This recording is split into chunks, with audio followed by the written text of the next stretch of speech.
बोलो शंकर भगवान की जय, शिव महापुराण की जय। धूम्रलोचन, चंडमुंड, रक्तबीज, शुंभ निशुंभ का वध। शुंभ और निशुंभ नाम के दो महापराक्रमी दैत्य थे। उनके अत्याचारों से त्रिलोकी कांप उठी। दोनों के अत्याचारों से दुखी होकर सब देवता जग जननी पार्वती जी के पास गए और उनकी स्तुति कर बोले, हे भवानी, आपको हमारा बारंबार नमस्कार है। आप हम पर प्रसन्न होकर हमारी रक्षा करो।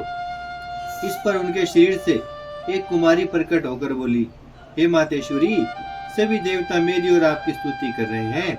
उस कुमारी का जन्म शरीर रोम से होने के कारण कौशिकी तथा प्रकट होने के कारण मातंगी पड़ा। उसने देवताओं को आश्वस्त किया कि तुम डरो मत, मैं अकेले ही तुम्हारा कार्य सिद्ध करूंगी। शुंभ निशुंभ के दो सेवकों ने उस महामाया के स्वरूप को देखकर उनके रूप पर मोहित होकर अपने राजा शुंभ निशुंभ से जाकर उसके रूप का वर्णन करने लगे। हे राजन, हिमालय के शिखर पर एक परम सुंदरी स्त्री सिंह पर सवार होकर खड़ी है।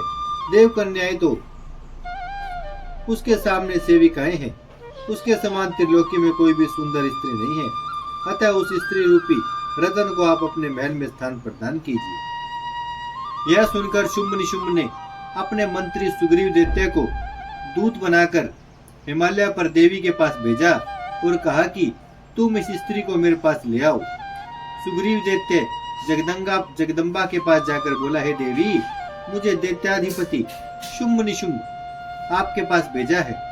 वे इंद्रादि सभी देवताओं पर विजय प्राप्त कर चुके हैं। आप भी स्त्री रतन हैं। आप उन दोनों भाइयों में से किसी एक को अपना पति चुन ले। यह सुनकर देवी बोली, तुम ठीक कह रहे हो, परंतु मैंने पहले से ही यह प्रतिज्ञा कर रखी है कि जो भी व्यक्ति मुझे युद्ध में परास्त कर देगा उसे ही मैं अपना पति स्वीकार करूंगी। मेरा यह संदेश अपने स्वामी को बता दो। दूत ने यह बात अपने स्वामी शुंभ को जाकर बता दी। यह सुनकर शुंभ क्रोध में भरकर अपने सेनापति धूम्राक्ष से बोला, तुम हिमाचल पर्वत पर जाकर उस नारी रूपी रतन को ले आओ। यदि वह प्रेम से आना स्वीकार न करे तो उसको पकड़कर खींच कर ले आओ। धूम्राक्ष देवी के पास जाकर उसे घसीट कर लाने का प्रयत्न करना चाहता था कि महादेवी ने अपनी हुंकार मात्र से उसे जलाकर भस्म कर डाला। धूम्राक्ष के मारे जाने पर शुंभ ने चंडमुंड तथा रक्तबीज को सेना लेकर भेजा। इनको भी महादेवी ने मृत्यु का रास्ता दिखा दिया। उनके साथ देवी का घमासान युद्ध हुआ। बाण, प्रीत, पटिक्ष, तलवार, त्रिशूल आदि नाना प्रकार के अस्त्र देवी पर प्रयोग किए, परंतु इन असुरों को देवी के हाथों से मरकर सज्जन पुरुषों जैसी गति प्राप्त की। चंडमुंड, रक्तबीज आदि के मारे जाने पर शुंभ ने काल के, मौर्य, दोहर्द आदि बड़े बड़े वीर दैत्यों को भेजा। सवै शुंभ निशुंभ भी रथ पर सवार होकर युद्ध भूमि में पहुंच गए। तब जगदम्बा ने शत्रु सेना पर बाणों की वर्षा करनी आरंभ कर दी। घंटों के बजने की ध्वनि होने लगी। जगदम्बा का वाहन सिंह भी गरजने लगा। यह देखकर निशुंभ देवी से बोला, तुम इस प्रकार सुकुमारी होकर अकेली कैसे युद्ध करोगी? इस पर जगदम्बा बोली, अरे नीच, तू युद्ध कर नहीं तो पताल में जाकर छिप जा, ज्यादा बातें मत कर। यह सुनकर निशुंभ ने बाणों की वर्षा आरंभ कर दी। देवी ने भी उत्तर में बाणों की घोर वर्षा की। बाण, प्रीत, त्रिशूल आदि की वर्षा होने लगी। जगदम्बा ने करोड़ों की संख्या में दैत्यों को मार डाला।